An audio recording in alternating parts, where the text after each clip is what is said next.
1947 हिंदुस्तान के इतिहास में एक बहुत बड़ा मोड़ था। इस साल दो नए देश बने, हिंदुस्तान और पाकिस्तान।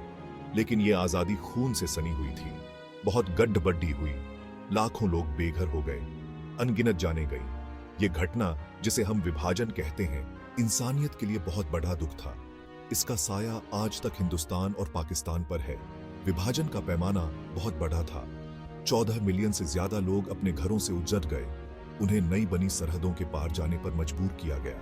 हिंदू और सिख पाकिस्तान से हिंदुस्तान भागे, मुसलमान इसके उल्टी दिशा में गए। इस अचानक उथल पुथल से बहुत बड़ी गड्ढबड्डी और तकलीफ हुई। विभाजन की जड़ें ब्रिटिश राज में थीं। सदियों तक अंग्रेजों ने हिंदुस्तान के संसाधनों का शोषण किया। उन्होंने लोगों के बीच फूट भी डाली। बांटो और राज करो की नीति ने हिंदुओं और मुसलमानों के बीच तनाव बढ़ाया। इससे अंग्रेजों को फायदा हुआ, लेकिन इसका असर हिंदुस्तान के भविष्य पर बहुत बुरा पड़ी रहा। 20वीं सदी की शुरुआत में आजादी की मांग तेज हुई, लेकिन मुस्लिम लीग मोहम्मद अली जिन्ना के नेतृत्व में एक अलग मुस्लिम राष्ट्र की मांग करने लगी। उन्हें हिंदू बहुल हिंदुस्तान में हाशिए पर जाने का डर था। महात्मा गांधी और जवाहरलाल नेहरू के नेतृत्व में इंडियन नेशनल कांग्रेस एक संयुक्त हिंदुस्तान की वकालत कर रहा था, लेकिन सांप्रदायिक विभाजन इतना गहरा था कि उसे पाटा नहीं जा सका। 1947 में अंग्रेजों ने आजादी दे दी। हिंदुस्तान का विभाजन हो गया। यह फैसला दोनों पक्षों को खुश करने के लिए था, लेकिन इसने मानव इतिहास के सबसे बड़े पलायनों में से एक को जन्म दिया। विभाजन ने बहुत बड़े पैमाने पर लोगों को घर छोड़ने पर मजबूर कर दिया।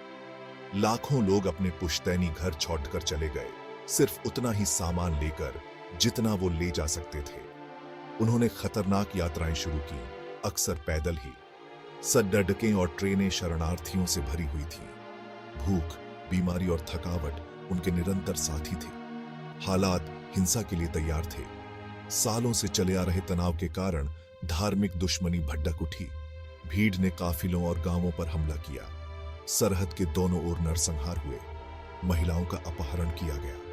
बच्चे अनाथ हो गए। क्रूरता की कोई सीमा नहीं थी। हमने लोगों को अपनी आंखों के सामने कटते देखा, एक उत्तरजीवी ने याद किया। हवा में खून और जलते हुए मांस की गंध थी। विभाजन की राख से ऐसी अनगिनत कहानियां सामने आई। हर एक कहानी इस ऐतिहासिक घटना में इंसानों को हुई पीड़ा का प्रमाण है। विभाजन ने हिंदुस्तानियों और पाकिस्तानियों दोनों के मन पर गहरे घाव छोड़े।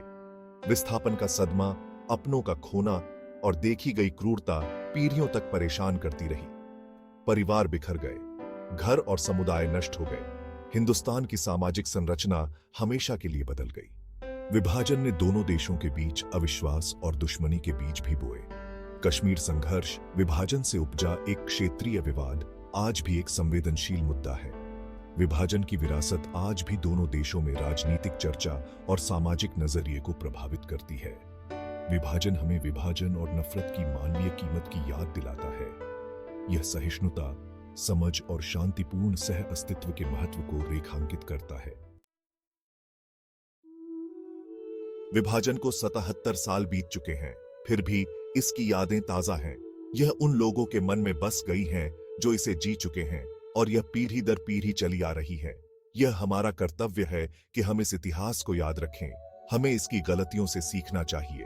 विभाजन हमें शांति की नाजुकता और नफरत के विनाशकारी परिणामों की याद दिलाता है। यह विपत्ति के समय सहानुभूति और करुणा के महत्व को रेखांकित करता है। यह हमें सिखाता है कि शांतिपूर्ण सह अस्तित्व के लिए बातचीत और समझ जरूरी है। जैसे जैसे हम आगे बढ़ते हैं, हमें समझ और सहयोग के सेतु बनाने का प्रयास करना चाहिए। हमें एक अधिक न्यायपूर्ण और शांतिपूर्ण भविष्य की दिशा में काम करके खोए हुए लोगों की यादों का सम्मान करना चाहिए। विभाजन के सबक को नहीं भूलना चाहिए।